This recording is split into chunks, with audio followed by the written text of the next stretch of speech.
तो मैं उन सभी माता भगिनों को जो है सबसे पहले सलाम करना चाहता हूँ कि जो इन सभी ईदों को और बेहतरीन बनाने के लिए जो है मेहनत करती है अपने परिवार वालों के लिए। नमस्ते, सत श्री अकाल और अस्सलाम वालेकुम। मैं आपका दोस्त बादशाह रियाज पाटिल आप सभी लोगों का स्वागत करता हूँ वेल अमावस्या 2022 के ब्लॉग्स के दूसरे एपिसोड में। तो आप सभी लोगों ने इस बेहतरीन सीरीज के पहले एपिसोड को बहुत ज्यादा प्यार दिया, बहुत ज्यादा मोहब्बत दी, इसलिए आप सभी लोगों का बहुत बहुत शुक्रिया।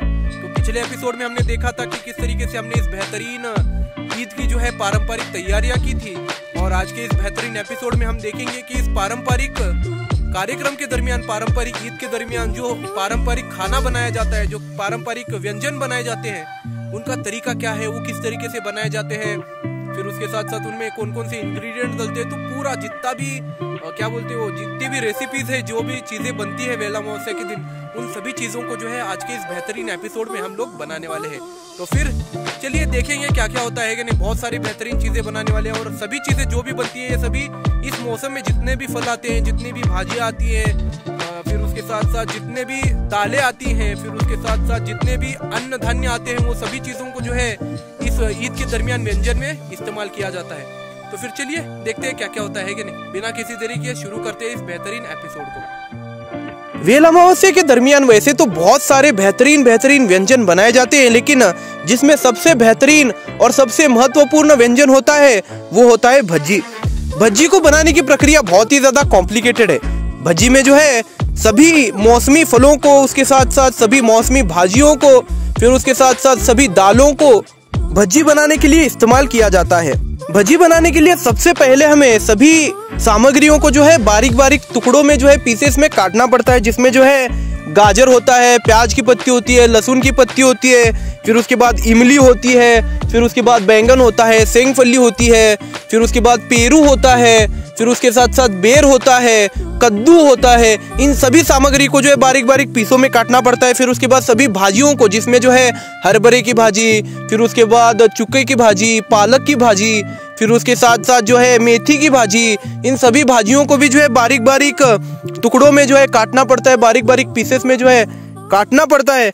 फिर उसके बाद जो है उन सभी भाजियों में का पानी निकालना पड़ता है, उन्हें अच्छी तरीके से उबालना पड़ता है। यहाँ पर जो है भाजियों को डायरेक्टली पकाया नहीं जाता, यहाँ पर जो है सभी इंग्रेडिएंट को जो अच्छी तरीके से उबाला जाता है, जिसमें जो है सभी दालों का भी समावेश है। जितनी भी दाल आती हैं, तोर, मूंग, उड़ीद, मसूर, सभी दालों को, फिर उसके साथ साथ फलियों को भी जो है इसमें इस्तेमाल किया जाता है। सभी इंग्रेडिएंट को जो अच्छी तरीके से उबाल कर लिया जाता है, और उबालने के बाद जो है सभी इंग्रेडिएंट को जो है एक साथ मिक्स किया जाता है। उनमें का पानी निकाल कर जो है उन्हें मिक्स किया जाता है अच्छी तरीके से। एक बड़े पतीले में जो है, बड़े भगोने में जो है उन सभी सामग्रियों को जो है डाला जाता है, नमक डाला जाता है, अच्छी तरीके से जो है उन्हें मिक्स किया जाता है, एक जान किया जाता है, बहुत देर तक पकाया जाता है। उसे रात भर जो है 12 से 14 घंटों तक पकाना पड़ता है। वो ऐसी ही भाजी नहीं बनती है, भज्जी नहीं बनती है। सभी भाजियों को जो है एक जान होना पड़ता है, सभी दालों को, सभी इंग्रेडिएंट को जो है एक जान होना पड़ता है। और जब वो पूरा एक जान होगा, उसे अच्छी तरीके से घोटना पड़ता है, रात भर अच्छी तरीके से एक जान करना पड़ता है, मिक्स करना पड़ता है। फिर उसके बाद जो है उसे अच्छी तरीके से जो है बघार देना पड़ता है, उसे तेल से छोंक देना पड़ता है। सभी मसाले वगैरह डालकर जो है स्वाद अनुसार हरी मिर्ची वगैरह डालकर जो है अच्छी तरीके से बघार आ जाता है, बेहतरीन तरीके से अच्छी खुशबू आती है, और उसके बाद जो है भज्जी जो है बनकर तैयार हो जाती है। तो भज्जी बनाने के लिए बहुत ज्यादा मेहनत करनी पड़ती है। भज्जी की तो बात हो गई, चलो अभी बात करते हैं स्वीट डिश के बारे में। तो वेला अमावस्या के दरमियान सभी लोग अलग अलग प्रकार की स्वीट डिश जो है बनाते हैं।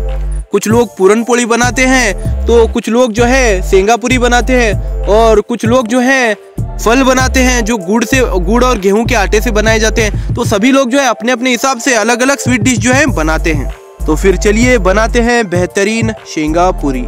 शेंगापुरी बनाना कोई रॉकेट साइंस तो है नहीं, बहुत ही आसान तरीका है शेंगापुरी बनाने का, जो सभी लोगों को पता होता है, फिर भी मैं आज बताने वाला हूँ। तो शेंगापुरी बनाने के लिए सबसे पहले जो है बेस्ट क्वालिटी का शेंगा यानी फल्ली को जो है आपको सबसे कम टेम्परेचर पर, यानी कम से कम टेम्परेचर पर, यानी धीमे आंच पर जो है आपको गर्म करने पड़ेंगे। शेंगा को अच्छी तरीके से कम टेम्परेचर पर जो है गर्म करना है। अगर आप ज़्यादा टेम्परेचर पर गर्म करोगे तो क्या होगा, वो जल जाएंगे। अगर बहुत ही कम टेम्परेचर पर करोगे तो अच्छी तरीके से गर्म नहीं होंगे, कड़क नहीं होंगे।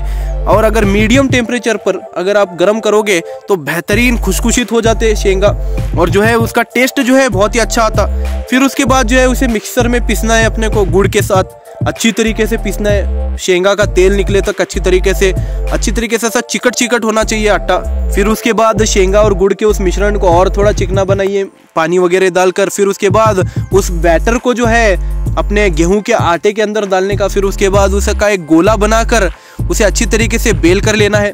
फिर बेलने के बाद जो है बेहतरीन पूरी तैयार हो जाती है। फिर उसे जो है अच्छी तरीके से तेल वगैरह लगाकर जो है अपने तवे पर छोड़ देना है और बेहतरीन तरीके से उसे पकने देना है, गर्म होने देना है। फिर उसके बाद जिस तरीके से चपाती को सेकते हैं उसी तरीके से जो है हमें इस बेहतरीन पूरी को जो है सेकना है। बहुत ही अच्छी खुशबू आती है जब शेंगा पूरी बनती है, तो अच्छी तरीके से उसे सेक लेना है दोनों साइड से, एकदम कुरकुरित करना है उसको, एकदम कड़क होना चाहिए, है ना, शेंगा पूरी।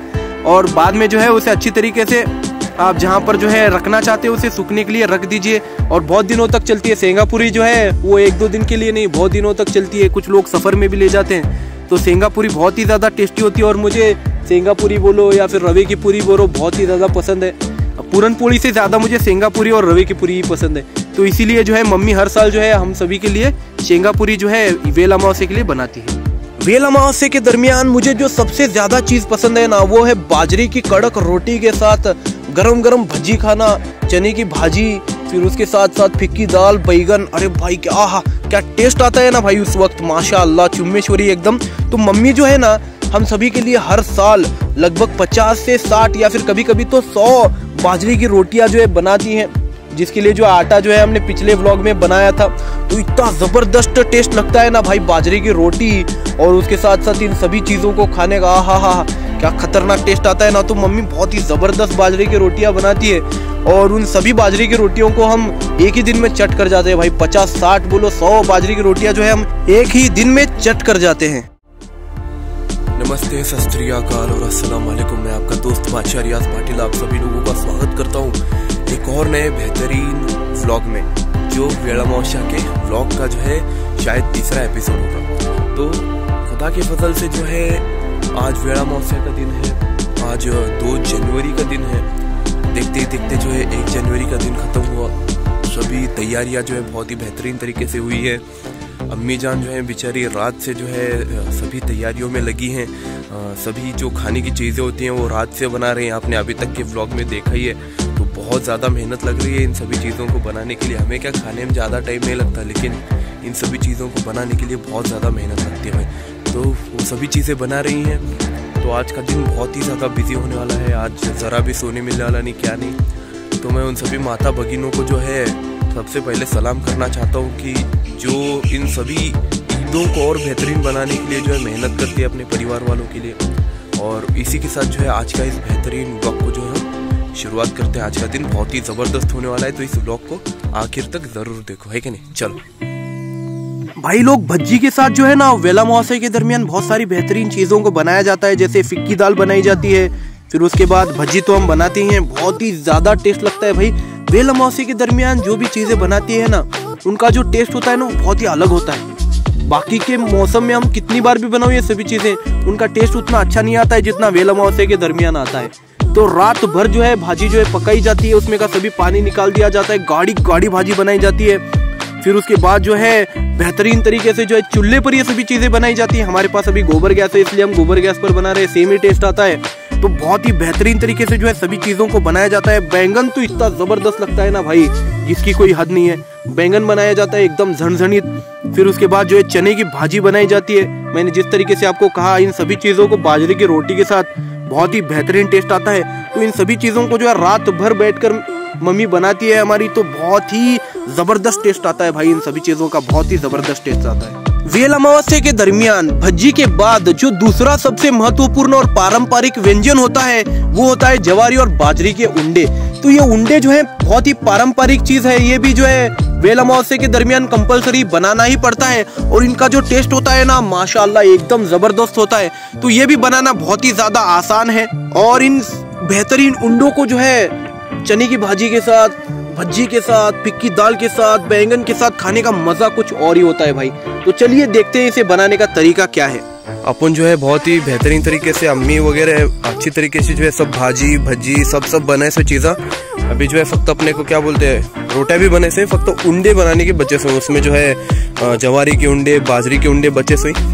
तो वो अंडे बनाने का अस्त्र जो है ना, ये जवारी के जो पत्ते रहते ये इस्तेमाल करते, मतलब उबालने के अस्त्र क्या बोलते, उबालते ना अंडे अपन, तो वो अंडों को उबालने का अस्त्र जो है ना इनकी मदद ली जाती। तो वो कैसा करते हैं मुझे मालूम नहीं, लेकिन अम्मी क्या बोली, इसके अस्त्र जो है पूरे ताज़े पत्ते होना झाड़ के, मतलब इसके क्या बोलते जवारी के, तो ताज़े ताज़े 15-20 पत्ते लगते अपने को, मतलब ये ऐसा पीले पड़े सो ऐसा रोगेट पत्ते नहीं चलते, ऐसे सादे अच्छे ताजे एकदम पत्ते लगते। तो वो ताजे पत्ते जो अपन तोड़ने ऐसे, फिर उसके बाद जो है अपने को उंडे बनाने के। चलो, जवारी और बाजरे के उंडे बनाना भी बहुत ही ज्यादा आसान है। उसमें जो है सबसे पहले आपको जवारी और बाजरे का आटा जो है अच्छी तरीके से गूंदना है। जिस तरीके से हम रोटी बनाने के लिए आटे को गूंदते हैं उसी तरीके से आटे को गूंदना है। फिर उसके बाद जो है थोड़ा थोड़ा आटा लेकर जो है उन्हें अच्छी तरीके से उनके लड्डू बनाने हैं। जिस तरीके से आप इस वीडियो में देख रहे हैं वैसे छोटे छोटे जो है लड्डू बनाने हैं, ज्यादा बड़े नहीं बनाने। ज्यादा बड़े बनाए तो अच्छी तरीके से उबलेंगे नहीं, कच्चे कच्चे रह जाएंगे। तो आपको जो है छोटे छोटे जो है लड्डू बनाने हैं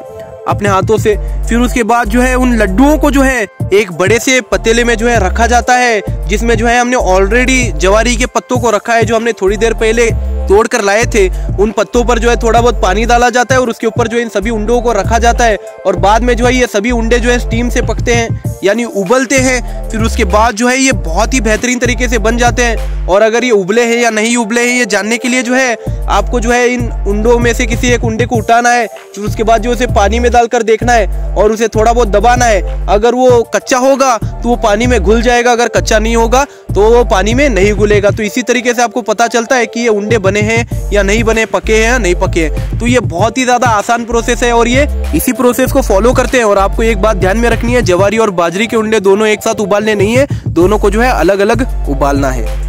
इतनी ज्यादा मेहनत के बाद जो है इतने सारे बेहतरीन व्यंजनों को जो है हमने यहाँ पर बनाया है। तो इन व्यंजनों को जो है हम आज नहीं खाएंगे, इन्हें जो है हम कल के बेहतरीन व्लॉग में जो है यानी वेल अमावस्या के तीसरे एपिसोड में जो है हम खाएंगे। तो फिर उस बेहतरीन व्लॉग को देखना मत भूलिए। शुक्रिया इस बेहतरीन एपिसोड को आखिर तक देखने के लिए। अगर आपको ये एपिसोड पसंद आया है तो इसको लाइक करो, ज्यादा से ज्यादा लोगों में शेयर करो, कमेंट बॉक्स में अपनी ओपिनियन बताओ और अगले एपिसोड को सबसे पहले देखने के लिए हमारी इस बेहतरीन यूट्यूब चैनल को सब्सक्राइब करो। तो आज के इस एपिसोड में हमने देखा कि किस तरीके से वेल अमावस्या के सभी पारंपरिक व्यंजनों को बनाया जाता है। तो इंशाअल्लाह कल के एपिसोड में आप सभी लोग देखोगे कि किस तरीके से इस साल की वेल अमावस्या हमने मनाई, किस तरीके से हमने जो है इसमें एंजॉय किया, मजा मस्ती की और उसके साथ साथ बहुत सारी सरप्राइज चीजें जो है आपके लिए इस बेहतरीन एपिसोड में जो है हमने रखी हुई हैं। तो उस बेहतरीन एपिसोड को देखना मत भूलिए। तो फिर तब तक के लिए अलविदा, मिलेंगे अगले एपिसोड में। जय हिंद।